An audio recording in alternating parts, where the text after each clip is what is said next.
My name is Nancy Forbes Sheppard Harvey, and I'm going to tell you a little bit about my first husband as well as my second husband. I was born on April 11th, 1834. When I was 33 years old, I married Robert Henry Sheppard. He was 10 years my junior. Before marrying Robert, I was a school teacher in and around the Peoria area, mainly serving in Morton. School classes were not near as big as they are today. Now Robert was born March 18th to Joel and Charlotte Sheppard. Robert was the fifth child out of six. He had three brothers, Dennis, Sylvester, and Joshua, and two sisters, Sarah Ann and Mary Eliza. Robert's parents moved around several different times, first beginning their life together in Dearborn County, Indiana. After their first two children were born, they moved right here to Washington, Illinois. Their stay here was short-lived. They moved back to Indiana and then on again to Elizabethtown, Ohio, where Robert was born. Robert lived in Ohio for 4 years. When they moved back here to Washington, Robert spent nearly 12 of his years growing up right here in Washington. But then his family moved yet again, this time to Canton, Illinois. While in Canton, Robert's family adopted two young girls, Sarah and Mary Davis. The Sheppard family lived in Canton up until Robert's father died. And then his mother, Charlotte, moved the family back to Washington, and she lived here for the remainder of her life, nearly 19 years. Charlotte outlived all of her children except for one, the oldest, Dennis, and Charlotte lived with him until she died. Robert was just 23 years old when we married, and he had already served in the Army for 2 years. Robert shipped out on August 27, 1862, at just 18 years old. He was in Company G of the 86th Regiment, the Illinois Voluntary Infantry out of Peoria, Illinois. On September 7th, he boarded a train for Indiana with other Washington, Deer Creek, and Morton residents. Those couple of weeks before he shipped out were pretty boring, he said. They were all very anxious to be shipped out and to possibly see some action. However, they were also sad to say goodbye to their family and friends. It took 2 days by train to get to their destination in Indiana. Then they marched on foot to Louisville, Kentucky. The walk to Louisville was a tough one, and it took several days. The weather was very warm, as it is today. Other soldiers were getting sick from the rough conditions. Nearly a month later, they saw some action for the first time. Some died and others were injured for life. For nearly 2 years, my husband fought the rebels through Kentucky, Tennessee, and Georgia until he was discharged early due to being sick. He was too sick to fight. Many soldiers were discharged early due to sickness.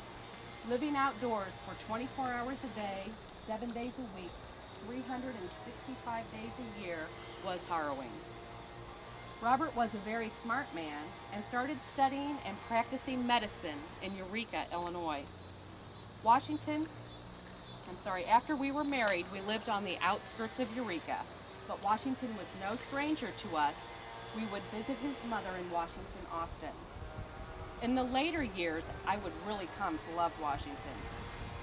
Robert and I had a wonderful life together. However, the good Lord did not bless us with any children. Robert and I were both raised in the Presbyterian Church, and we were both faithful servants to our Lord.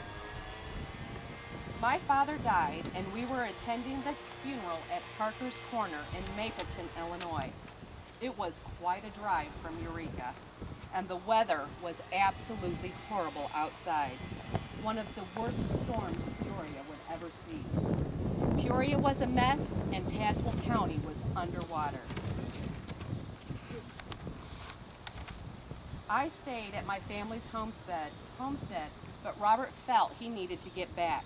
He was very dedicated to his work and to his patients, and he would send for me at a later date. He had a 2-horse team and a covered buggy. He came to a bridge ready to cross over into East Peoria. The bridge had water rushing over it. He started to cross that bridge, and he stopped halfway through and turned around. He went to the locals and asked them if they thought it would be safe for him to cross. Many told him not to cross. He was determined to get home, so he attempted to cross one more time. While halfway across the bridge gave out, washing him and his teams of horses away. My good husband drowned in the raging river. They found his body miles away from where he went in. It took several days to find his body, and there was a reward given to the person who found it. One of his horses did survive, but the other one drowned. I buried him in Deer Creek, Illinois, when he was just 31 years old. Survived the war, but not the rain. I remained a widow for 17 years. I then, at nearly 60 years old, married Wesley B. Harvey, a wealthy, well-known Central Illinois man. He lived in Washington, so then I moved to Washington as well. He was the mayor of Washington and the Justice of the Peace for over 22 years. He also served in the Illinois legislation. My second husband died 16 years after we were married, and I had him buried right here in Glendale Cemetery. I would be buried here too, and I wanted my first husband, my first love, to be next to me as well. So I had his body brought here from Deer Creek and put on the other side of my burial slot. I lived several more years, and my niece took care of me because I was an invalid in my house until my death in February of 1915. And behind you is Dr. Sheppard's stone. That's okay, everybody can see. And behind was the original stone that was in Deer Creek. They brought both over. She had another one made for him. Her slot, her second husband's slot, and his first wife. None of them ever had children. And that is it. Thank you for coming. Thank you. Thank you, Carol. That was very